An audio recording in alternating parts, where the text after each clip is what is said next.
Bonjour tout le monde, j'espère que vous allez bien. Malgré les temps difficiles, malgré l'isolement, j'espère que vous êtes de bonne humeur et que vous vous divertissez comme vous pouvez.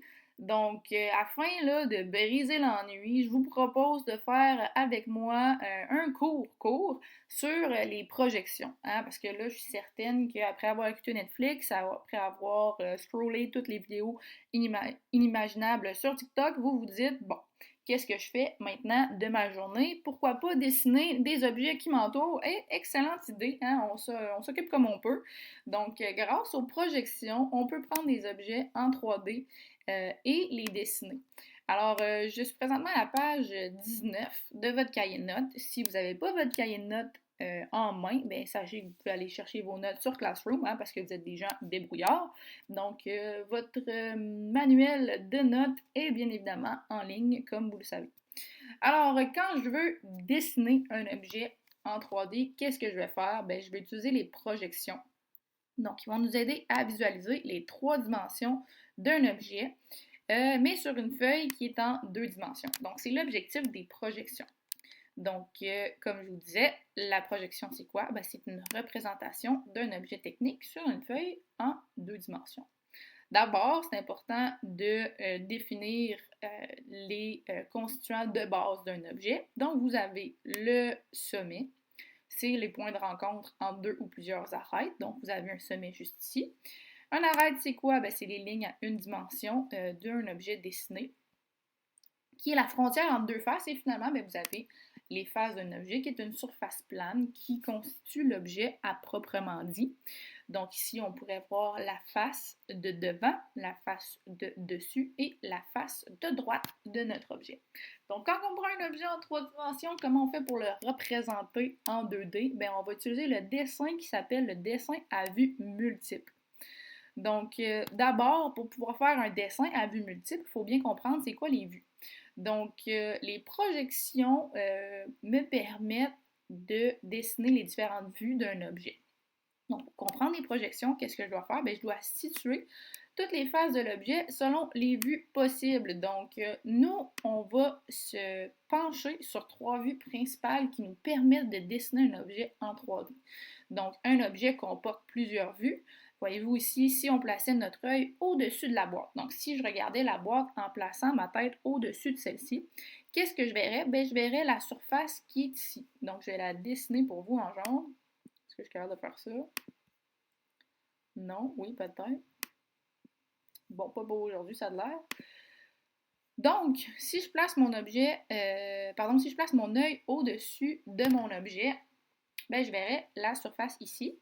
J'ai la vue de derrière, j'ai la vue du côté droit, la vue de dessus, la vue de face et la vue de gauche. Mais comme je vous dis, quand je veux représenter un objet en vue multiple, je vais dessiner simplement 3 vues.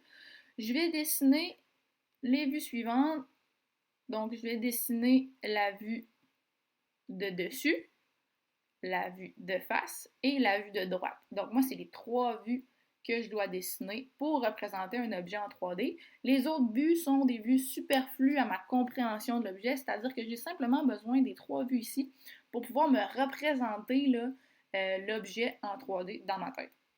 Donc, si je reviens un tout petit peu, la projection à vue multiple, c'est la projection qu'on va étudier ensemble aujourd'hui.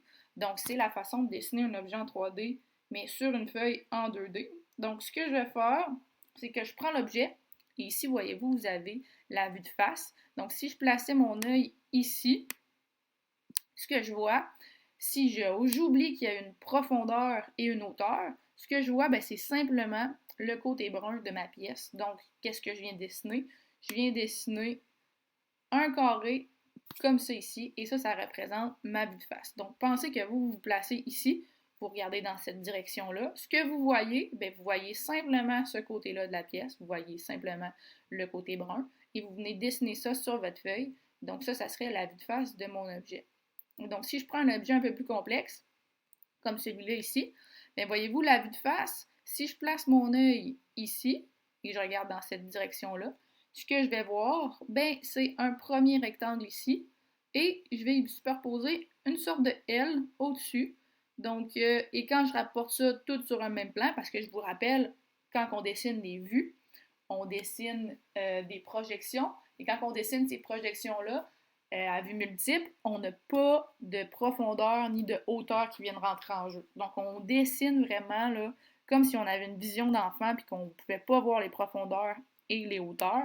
On dessine sur un plan en 2D. Donc, je viens simplement superposer là, mon rectangle ici et mon L ici pour former cette forme-là. Donc, comme vous voyez ici, la vue de face, c'est à ça que ça ressemble. Maintenant, si je place mon œil au-dessus, qu'est-ce que je vois? Bien, je vois simplement ce qui est en vert. On oublie tout le reste. Donc, je vois un petit carré ici en gauche, le rectangle ici à droite et un plus gros rectangle en bas. Donc, je viens placer tout ça sur un même plan. On oublie le principe de profondeur et de hauteur. Donc, ça vient faire ma vue de dessus. Et ma vue de droite, si je plaçais mon œil juste ici, donc, qu'est-ce que je vois? Un rectangle en bleu pâle ici et le L en bleu pâle ici pour former ma vue de droite. Donc, si vous trouvez ça assez compliqué de visualiser les différentes vues, ne vous inquiétez pas, c'est normal. Plus on en fait, plus on s'améliore. Donc, je vais vous montrer comment faire des dessins à vue multiple dans un autre cours vidéo. Sur ce, je vous invite à relire de nouveau les notes de la page 19 à 21, les compléter si vous avez votre cahier, et on se retrouve plus tard pour un petit vidéo explicatif pour vous pratiquer à dessiner les vues multiples. Bonne journée! Et voilà, bye bye!